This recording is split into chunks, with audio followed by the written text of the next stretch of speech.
এই বর্তমান সময়ে সবচেয়ে বেশি তালাক হওয়ার কারণ হচ্ছে অতিরিক্ত জেদ। বেশিরভাগ মেয়েরা প্রচুর পরিমাণ জেদি, ঘাড় এতটা তেরা, যা বলেছে তাই বলেছে, এর বাইরে সে যাবেই না। অ্যাটিটিউড, ঘমন্ড, ইগো, অ্যারোগেন্স, এই অহংকার, এই জেদ, এই হিংসা, এই ব্যক্তিত্ব পরায়ণতা, নিজের প্রতি নিজের প্রচুর পরিমাণে তার এত বেশি সেলফ রেসপেক্ট যে ইগোর ঠেলায় সে বাঁচে না।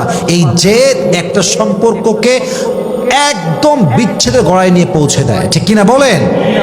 কিছু কারণে মেয়েদের ডিভোর্স খুব বেশি হয়, কিছু কারণে মেয়েদেরকে একজন পুরুষ খুব দ্রুত ডিভোর্স দিয়ে দেয়। প্রত্যেকটা মেয়েকে বলতে চাই, যদি আপনি আপনার স্বামীর থেকে তালাক পেতে না চান, আপনি যদি ডিভোর্সি মেয়ে না হতে চান, আমার কথাগুলো মন দিয়ে শুনবেন। আমি জাস্ট কয়েকটা রিজন বলা ট্রাই করছি, বিকজ টাইম খুবই শর্ট আমার কাছে। আমি চেষ্টা করব এমন কিছু পয়েন্ট রিপ্রেজেন্ট করার জন্য যে পয়েন্টগুলো শুনলে একজন মেয়ে তার ভুল বুঝতে পারবে, একটি সংসার বেঁচে যাবে, একটি জান্নাতি পরিবার তৈরি হবে। বলেন সবাই ইনশাআল্লাহ। মাথায় রাখবেন, একজন পুরুষ তার বউকে খুব শখে তালাক দেয় না। পুরুষ কখনো তালাক দেওয়ার জন্য বিয়ে করে না। পুরুষ যখন বিয়ের পরে দেখে যে পার্সনটাকে আমি বিয়ে করেছিলাম, this person is not the same person, এই মানুষটা আসলে সেই মানুষ নয় যে মানুষটাকে আমি মন থেকে পছন্দ করে যুদ্ধ করে বিয়ে করেছিলাম। পুরুষ যখন দিনের পরে দিন নিজের ভুল বুঝতে পারে, একটা সময় গিয়ে সংসারটা তালাক পর্যন্ত, ডিভোর্স পর্যন্ত গড়িয়ে যায়, ঠিক কিনা বলেন? এক নাম্বার মাথায় রাখবেন, আপনি যদি আপনার স্বামীকে খুব বেশি অবহেলা করেন, খুব বেশি অযত্ন করেন, আপনার স্বামীর আস্তে আস্তে সংসার থেকে মন উঠে যাবে, আপনার প্রতি মন উঠে যাবে।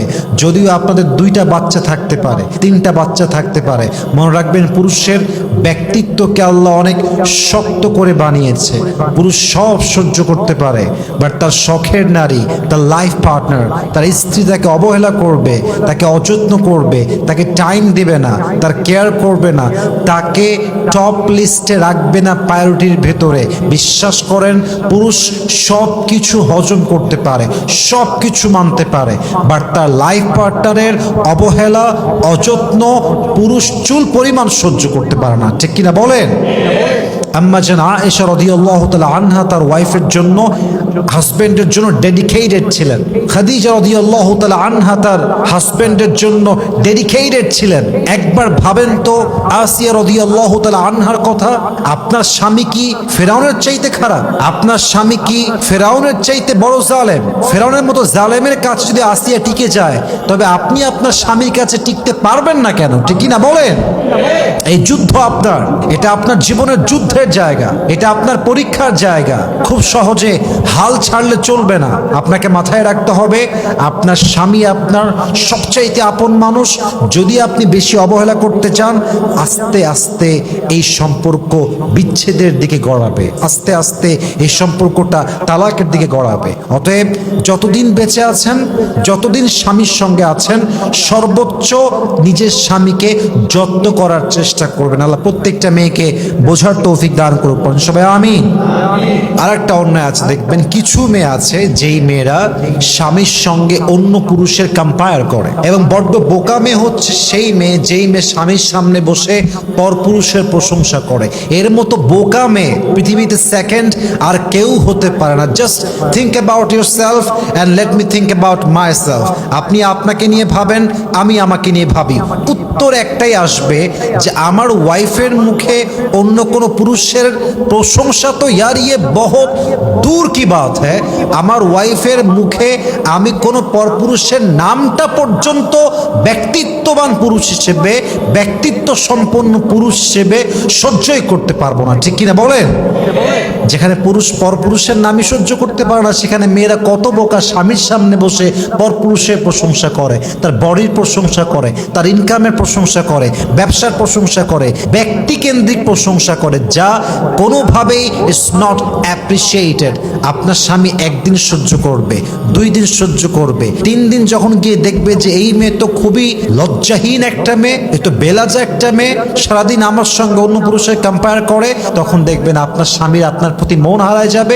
আর যখন একবার মন উঠে যাবে, মাথায় রাখবেন পুরুষ মানুষের মন কিন্তু খুবই সেনসিটিভ। পুরুষ মানুষ যাকে একবার পছন্দ করে, দিল থেকে ভালো লেগে যায়, কসম খোদার পুরো দুনিয়া তার বিরুদ্ধে যাবে, তবুও পুরুষ তার হাতটা শক্ত করে ধরে রাখবে, মৃত্যু পর্যন্ত আগলায় রাখবে, ঠিক কিনা বলেন?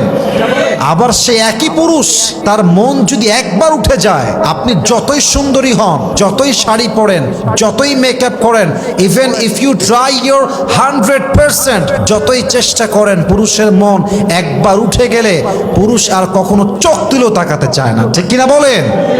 অতএব আপনার স্বামীর মন উঠে যায়, এই কাজ স্বামীর সঙ্গে অন্য কেউ কম্পেয়ার করার মতো যে জঘন্য কাজ, এই কাজ করতে যাবেন না প্রিয় বোন। মেহেরবানি করে স্বামীর সামনে বলেন, you are the best husband, তুমি আমার জীবনে দেখা শ্রেষ্ঠ হাজব্যান্ড, তোমার মতো পুরুষ হয় না, তোমার মতো মানুষ হয় না, তোমাকে পেয়ে আমি ধন্য। তুমি আসার পর থেকে আমার জীবনটা পরিবর্তন হতে শুরু করেছে, তুমি আসার পর থেকে আল্লাহ তাআলা তোমাকে আমার জীবনে একটা বিশাল বড় রহমত করে পাঠিয়েছে, তোমাকে ছাড়া আমার জীবনটা শূন্য মনে হয়। আল্লাহ এবং তার রসুলের পরে আমি সবচেয়ে বেশি ভালোবাসি আমার স্বামীকে। এরকম কথা বলার দরকার আছে না নাই? অতএব স্বামীর সঙ্গে অন্য পুরুষকে কম্পেয়ার করবেন না। শেখেন খাদিজা রাদিয়াল্লাহু তাআলা আনহার থেকে শেখেন। প্রথম যেদিন ওহী নাজিল হলো, আল্লাহর রসুল তার দেহের মধ্যে কাঁপুনি তৈরি হয়ে গেল, কাঁপতে শুরু করেছেন, মনে হচ্ছে অজ্ঞান হয়ে যাবেন, সেন্সলেস হয়ে যাবেন। বাসায় দৌড় দিয়ে আসছে, ডাক দিয়ে বলছে, ইয়া খাদিজা, ইয়া খাদিজা, জাম্মিলুনি জাম্মিলুনি, আইনা খাদিজা, আমার বউ খাদিজা কোথায়? খাদিজা জাস্ট একটা ডাক শুনেছে, দৌড় দিয়ে এসেছে, এসে দেখছে স্বামী থর থর থর থর করে কাঁপছে, সঙ্গে সঙ্গে কম্বল নিয়ে এসে স্বামীকে জড়িয়ে ধরেছে। নবীজি ভয় পাচ্ছিলেন স্বামীকে কেমন করে মোটিভেট করতে হয়, স্বামীকে কেমন করে সাপোর্ট করতে হয়, স্বামী যে সবচেয়ে সেরা এই ফিল কেমন করে দিতে হয় খাদিজা শিখিয়েছেন। সঙ্গে সঙ্গে বলছেন, ইয়া রাসূলুল্লাহ লা তাহজান, আপনি চিন্তা করবেন না, ক্ষতির চিন্তা কিসের? ওয়াল্লাহি লা ইউহজিকাল্লাহু আবাদা, আল্লাহ আপনার কখনো চুল পরিমাণ কোনো ক্ষতি করবেন না, আপনি বিপদগ্রস্ত হবেন না। কেন হবেন না? You are the best, you are the best of the best, you are the boss of the all bosses, আপনি সেরার চেয়ে সেরা, আপনি সবার মাঝে সেরা। ইন্নাকা আল্লাহ তাসিলুর রহিম ওয়া তাহমিলুল কাল্লা ওয়া তাকসিবুল মাদুম ওয়া তুকরি যায়ফ ওয়া তুঈনু আলা নওয়াইবিল হক। হে আল্লাহর রাসূল, আপনি অসহায় মানুষকে সাহায্য করেন, যার কেউ নাই তার পাশে আপনি দাঁড়ান, যার ইনকাম করার কেউ নাই তাকে আপনি সাহায্যের হাত বাড়িয়ে দেন, আপনি মেহমানদের খেদমত করেন, আপনি প্রতিবেশীর হক আদায় করেন। আরে আমার জান তো সবচেয়ে সেরা, আমার স্বামী সবার সেরা। যেই স্বামী এত ভালো, যে স্বামীর মধ্যে এত গুণ, যে মানুষটা এত গুণে গুণান্বিত, আল্লাহ তার রহমত ছাড়া অন্য কিছু করতেই পারে না। সুবহানাল্লাহ পড়বেন না আপনারা? কত সুন্দর ফিলিংস দিয়েছেন, স্বামী যে বেস্ট সে ফিল দিয়েছেন। অতএব don't compare your husband with anyone. Your husband is the best and your husband is your boss and he is the boss of all the buses. আপনার হাজব্যান্ড হচ্ছে সেরা এবং তার মতো পুরুষ আল্লাহর এই জমিনে সেকেন্ড আর কেউ হতে পারে না, ঠিক কিনা বলেন? You have to make him realise like that, you have to give him the feelings like that. আপনাকে সেই অনুভূতি আপনার হাজব্যান্ডকে দিতে হবে। আল্লাহ প্রত্যেকটা বোনকে বোঝার তৌফিক দান করুন, পড়েন সবাই আমিন। 3 নাম্বার, কিছু নারী আছে দেখবেন পরপুরুষের সঙ্গে তার খুব আলগা পেয়ে, I am so sorry to say that, খুবই দুঃখিত বলতে, আমি লজ্জাবোধ করছি, but this is the reality. আমি জানি অনেক মেয়ে রাগ করবে, but this is my responsibility and I say this with my hands on my heart, যে বাংলাদেশের অধিকাংশ মেয়ে আজকাল স্বামীকে বাদ দিয়ে পরপুরুষে আসক্ত হয়ে গিয়েছে, ঠিক কিনা বলেন?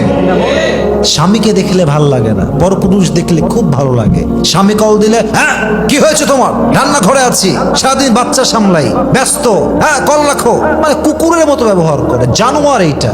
স্বামীকে দেখলে মনে হবে ওটা ওর গোলাম, ওর কাছে সে পড়ে পড়ে খায়। বিশ্বাস করেন আমার কথা, এই মেয়েটাই পরপুরুষ কল দিলে, কেমন আছেন ভাইয়া, ভালো আছেন, ভুলে গেছেন ভাইয়া, কবে আসবেন আপনি, আপনাকে খাওয়াবো একদিন, আসেন না, বেড়ায় যান। স্বামীর সঙ্গে ডাইনি হয়ে যায়। আর পরপুরুষ দেখলেই একদম মনে হচ্ছে যে স্বর্গ থেকে নেমে আসছে পুরুষটা তার জন্য। এটা উপরে ফিটফাট, ভেতরে সদরঘাট। মাথায় রাখবেন, যেই নারী তার স্বামীর কাছে যত্নশীল নারী হতে পারে নাই, যেই নারী তার স্বামীর কাছে আদর্শবান নারী হতে পারে নাই, সে যতই তাহাজ্জুদ গুজার হোক, যতই পর্দাশীল হোক, তার এই পর্দা দিয়ে, তার রোজা দিয়ে, তার জাকাত দিয়ে, তার হজ দিয়ে কোনো কাজ হবে না যদি সে তার স্বামীর সঙ্গে খারাপ ব্যবহার করে পরপুরুষের সঙ্গে পরকীয়া জড়িয়ে যায়। ঠিক কিনা বলেন? আজকে অনেক প্রবাসীর বউরা পরকীয়ায় জড়িয়ে আছে। স্বামী টাকা পাঠায় বিদেশ থেকে, মাথার ঘাম পায়ে ফেলে, রক্ত পানি করে। আপনি যেই লেভেলে ইনকাম করেন, যে কষ্ট ইনকাম করেন, তার চাইতে 80 ভাগ কষ্ট বেশি করে আমার প্রবাসীর ভাইয়েরা। কড়া রোদ, মাথার মগজ টকবক করে ফুটে, এই রোদের মধ্যে, তাপের মধ্যে পরিশ্রম করে, রক্ত পানি করে টাকা পাঠায়, আর সেই টাকা দিয়ে বউ পরপুরুষের সঙ্গে পরকীয়া করে বেড়ায়। ঠিক কিনা বলেন? ইভেন অনেক বউ তো এরকম আছে, আমাকে বলতে হবে, আমার করার কিছু নেই। অনেক বউ প্রবাসীর টাকা নিয়ে, টাকা জমিয়ে, সেই টাকা নিয়ে তার প্রেমিকের সঙ্গে বাড়ি ছেড়ে পালিয়ে চলে যায়। ঠিক কিনা বলেন? আমি আসিফ একটা কথা পাথর খোদাই করে লিখে দিতে পারবো, যেই মেয়ে তার স্বামীকে ঠকিয়ে পরপুরুষের সঙ্গে ভেগে যাবে, পালিয়ে যাবে, স্বামী তালাক দেওয়া ছাড়া অন্য পুরুষকে বিয়ে করবে, ওয়াল্লাহি বিল্লাহি তাল্লাহি, আল্লাহর কসম, একবার, দুইবার, তিনবার, এই মেয়ে কখনো তার বিবাহিত জীবনে সুখের ধনতে শখ খুঁজে পাবে না। ঠিক কিনা বলেন? আপনি বেঈমানি করবেন, গাদ্দারি করবেন, and you will be the most happy person in the world? No, no, no. আল্লাহর নেচারটা এত সহজ নয়, আল্লাহর সিস্টেমটা এত সস্তা নয়। পৃথিবীতে কাউকে ঠকিয়ে আজ অব্দি কেউ সুখী হতে পারে নাই, কারো মন ভেঙে আজ অব্দি কেউ বিজয়ী হতে পারে নাই। ঠিক কিনা বলেন? So please don't cheat your husband. আপনার স্বামী যখন দেখবে আপনি কোনো পরপুরুষে আসক্ত, বিশ্বাস করেন তালাক হবে, তালাক হবে, বিচ্ছেদ হবে, এটা হয়ে যাবে। পুরুষ এটা নিতে পারে না, পুরুষ পরকীয়া কোনোভাবেই নিতে পারে না। এবার অনেক পুরুষ তো এরকম আছে, পরকীয়া ধরার সঙ্গে সঙ্গে বউকে জায়গায় জবাই করে ফেলে এবং থানায় কল দেয়, আমি আমার বউকে মেরে ফেলেছি, আপনারা আমাকে অ্যারেস্ট করেন। ইভেন রিসেন্টলি ঘটছে এটা, চট্টগ্রামে প্রবাস থেকে এসে একজন যুবক তার বউকে সোজা বাসায় গিয়ে গলা কেটে হত্যা করেছে তার মেয়ের সামনে, মেয়ের সামনে। Could you imagine that? Could you imagine that? How sensitive issue it is, how dangerous issue it is. অতএব যদি আপনি সংসার টিকাতে চান, ডিভোর্স পেতে না চান, মেহেরবানি করে স্বামীকে বাদ দিয়ে পরপুরুষে আসক্তি রাখা যাবে না। আল্লাহ মেয়েদেরকে বোঝার তৌফিক দান করুক, সবাই আমিন। আবার কিছু মেয়ে আছে দেখবেন, আমি এটা সব মেয়েকে এক পাল্লায় মাপছি না, I don't consider everyone equally, আমি সবাইকে এক পাল্লায় কখনো মাপি না, কিন্তু মাথায় রাখতে হবে অনেক মেয়ে আছে এমন, স্বামীর আপনজনদের প্রতি অনীহা প্রকাশ করে, স্বামীর ভাইকে রেসপেক্ট করে না, স্বামীর বোনকে রেসপেক্ট করে না, ইভেন বাবা মাকে পর্যন্ত অবহেলা করে। যখন শ্বশুর বাড়িতে যায়, ওই বাড়িতে গিয়ে স্থির থাকে না, শ্বশুর বাড়িতে গিয়ে শাশুড়িকে অসম্মান করে কথা বলে, শ্বশুরকে অসম্মান করে কথা বলে, স্বামীর সামনে বসে মায়ের নামে যা তা বলে, স্বামীর সামনে বসে বাবার নামে যা তা বলে, স্বামীর সামনে বসে বসে পরিবার নিয়ে যা মন চায় বাজে কথা বলে। স্বামী একদিন সহ্য করে, 2 দিন সহ্য করে, একদিন এমন আসে মুখের উপরে 3 তালাক দিয়ে রেখে দেয়, শেষ। 1 সেকেন্ডের সংসার ধূলিসাৎ হয়ে গেল। 3 তালাক বললো মানে পুরো পৃথিবীর মুফতি নিয়ে আসলেও একটাই ফতোয়া বের হবে, স্ত্রী তালাক হয়ে গেছে, সম্পর্ক ওখানে শেষ হয়ে গেছে। অতএব ওয়াইফ হিসেবে আপনার রেসপন্সিবিলিটি এটা, আপনি আপনার শ্বশুরকে সম্মান করবেন, শাশুড়িকে সম্মান করবেন, আপনি আপনার হাজব্যান্ডের বোনকে সম্মান করবেন। বলছি না আপনি পা ধরবেন, বলছি না আপনি গদগদ করবেন, বলছি না গোলামি করবেন, বাট অ্যাজ এ মুসলিম আপনার দায়িত্ব এইটা, শাশুড়িকে সম্মান করা, শ্বশুরকে সম্মান করা, তার বোনকে সম্মান করা। যদি আপনার সম্মান করা সত্ত্বেও তারা অন্যায় করে, কিয়ামতের কঠিন ময়দানে আল্লাহ তাদের বিচার করবেন, আল্লাহ আপনাকে ছেড়ে দিবেন। তারাও করলো উল্টাপাল্টা, আপনিও করলেন উল্টাপাল্টা, তাদের মধ্যে আর আপনার মধ্যে পার্থক্য কোথায়? ঠিক কি না বলেন? এটা ঠিক না। আপনি স্ত্রী হিসেবে সবার যত্ন করবেন, এটা আপনার নৈতিক দায়িত্ব। তো যদি আপনি ডিসরেসপেক্ট করেন, পরিবার নিয়ে কথা বলেন, আপনার স্বামী আপনাকে একদিন তালাক দিতে পারে। মেহেরবানি করে এই অন্যায়ের দিকে যাবেন না। আরও কয়েকটা অন্যায় বলছি, জাস্ট কয়েকটা বাক্য বলবো, বোনদেরকে বলবো, বোনেরা আপনারা খুব মনোযোগ দিয়ে শুনবেন, এবং যা ইউটিউবে ফেসবুকে শুনছেন খুব মনোযোগ দিয়ে আমার এই কয়েকটা বাক্য শুনবেন। মেয়েদের এই বর্তমান সময়ে সবচেয়ে বেশি তালাক হওয়ার কারণ হচ্ছে অতিরিক্ত জেদ। বেশিরভাগ মেয়েরা প্রচুর পরিমাণ জেদি, ঘাড় এতটা তেরা, যা বলেছে তাই বলেছে, এর বাইরে সে যাবেই না। অ্যাটিটিউড, ঘমন্ড, ইগো, অ্যারোগ্যান্স, এই অহংকার, এই জেদ, এই হিংসা, এই ব্যক্তিত্ব পরায়ণতা, নিজের প্রতি নিজের প্রচুর পরিমাণে তার এত বেশি সেলফ রেসপেক্ট যে ইগোর ঠেলায় সে বাঁচে না। এই জেদ একটা সম্পর্ককে একদম বিচ্ছেদের গড়ায় নিয়ে পৌঁছে দেয়, ঠিক কিনা বলেন? হয়তো জেদ জিতে যায়, আপনার রাগ জিতে যায়, আপনার ইগো জিতে যায়, কিন্তু দিন শেষে আপনাদের সম্পর্কটা হেরে যায়। জেদটাকে দমন করার চেষ্টা করবেন যদি আপনি সংসারটা টিকায় রাখতে চান। ইভেন আরও বেশিরভাগ মেয়েদের সংসার ভেঙে যায় স্বামীর সঙ্গে মুখে মুখে তর্ক করে। স্বামী বলে একটা, সে বলে একটা, স্বামী বলে একটা, সে বলে তিনটা। ইভেন যেই মেয়েগুলো স্বামীর মুখে মুখে তর্ক করে, মাথায় রাখবেন এর মায়ের থেকে সে কোনো ভালো শিক্ষা পায় নাই। যেই মেয়েগুলো কথায় কথা স্বামীর সঙ্গে মুখে মুখে জবান দারাজি করে, মাথায় রাখবেন এই মেয়েটা আদর্শবান বউ হতে পারে নাই। এবং যেই মেয়েটা স্বভাবই হচ্ছে মুখে মুখে তর্ক করা, ওর যে একবার ডিভোর্স হবে তা না, ও যেখানেই যাবে ওর শেষ পরিণাম তালাক ছাড়া সেকেন্ড আর কিছুই হবে না, ঠিক কিনা বলেন? সংসার বাঁচাতে চাইলে শুনবেন বেশি, বলবেন কম। দিস ইজ দ্য ট্রিক্স, এটাই নিয়ম। আপনার স্বামী রেগে আছে, চুপচাপ বসে থাকবেন, কিপ কোয়াইট, কিপ সাইলেন্ট। মাথা রাখবেন স্বামীর মাথা এখন গরম, উল্টাপাল্টা বলছে, একটু পরে মাথা ঠান্ডা হয়ে যাবে। যেই স্বামী এখন বলছে তোকে আমার দরকার নাই, 1 ঘন্টা পরে সেই স্বামী আপনাকে জড়িয়ে বলবে তোমাকে ছাড়া আমি বাঁচতেই পারবো না, ঠিক কিনা বলেন? স্বামী ঝাড়ি দিলে একটু সহ্য করে শুনতে হবে, একটু সহ্য করে শুনবেন, একটু সবর ধারণ করবেন। শুধু দুনিয়ায় ফল পাবেন তা নয়, একটু মোটিভেট করার জন্য বলছে একটা আয়াত।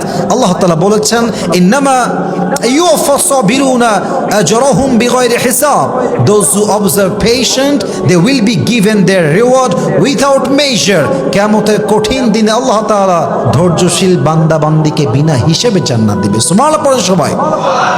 অতএব অতিরিক্ত জেদ করবেন না, মুখে মুখে তর্ক করবেন না, স্বামীর ভাইকে, স্বামীর বোনকে, স্বামীর বাবাকে, মাকে ডিসরেসপেক্ট করবেন না, কোনো অনৈতিক সম্পর্কে জড়াবেন না, অবশ্যই স্বামীর বিরুদ্ধে মিথ্যাচার করবেন না, স্বামীর সামনে মিথ্যা বলবেন না, এবং সবচেয়ে গুরুত্বপূর্ণ স্বামীর সঙ্গে কোনোভাবেই বেঈমানি, নিমকহারামি, গাদ্দারি, চিটারি, বাটপারি, ধোঁকাবাজি আশেপাশেও যাবেন না। আপনিও অনেস্ট থাকবেন, আপনি লয়াল থাকবেন। এরপরে যত জুলুম হবে আপনার উপরে, একটার বিচার আপনার হবে না, প্রত্যেকটার বিচার তার হবে যে জুলুম করেছে। অতএব আল্লাহর কাছে মাজলুমের দাম আছে, জালেমের দাম নেই। আপনি মাজলুম হন কিন্তু জালেম হতে যাবেন না। বেশি বেশি প্রতিবাদ করতে যাবেন, জবানদারাজি করতে যাবেন, মুখে মুখে তর্ক করবেন, জেদ দেখাবেন, ইগো দেখাবেন, অ্যারোগেন্স দেখাবেন, অ্যাটিটিউড দেখাবেন, ব্যক্তিত্ব দেখাবেন, বাজে কথা বলবেন, বাস সংসারটা আপনার খুব বেশি দিন টিকবে না। অতএব মাঝে মাঝে ঝুঁকে যাওয়া ভালো সম্পর্ককে জিতিয়ে দেওয়ার জন্য, মাঝে মাঝে মাথা নত করা উত্তম সংসার বাঁচাবার জন্য। আমার সরি বলায়, আমার নত হওয়ায়, আমার রাগ হজম করায় যদি আমার সংসার টিকে যায়, আমার জান্নাতি পরিবার টিকে যায়, আমার বাচ্চা খুশি থাকে, আমার হাজবেন্ড খুশি থাকে, আমার সংসার টিকে থাকে, সরি আমি একবার নয় কয়েক হাজার বার বলতে রাজি আছি, ঠিক কিনা বলেন? তবে একতরফা সরি বললেও শুধু হবে না, স্বামীরও সাপোর্টিভ হ্যান্ড থাকতে হবে। যাই হোক, আমি কিছু বলার ট্রাই করেছি। আমি যে পয়েন্টগুলো বললাম, আল্লাহ প্রত্যেকটা নারীকে এই সমস্ত অন্যায় থেকে, বাজে কাজ থেকে, অভ্যেস থেকে বেঁচে চলার তৌফিক দান করুক। আমরা সকলেই জবান খুলে দিল খুলে পড়ছি আমিন।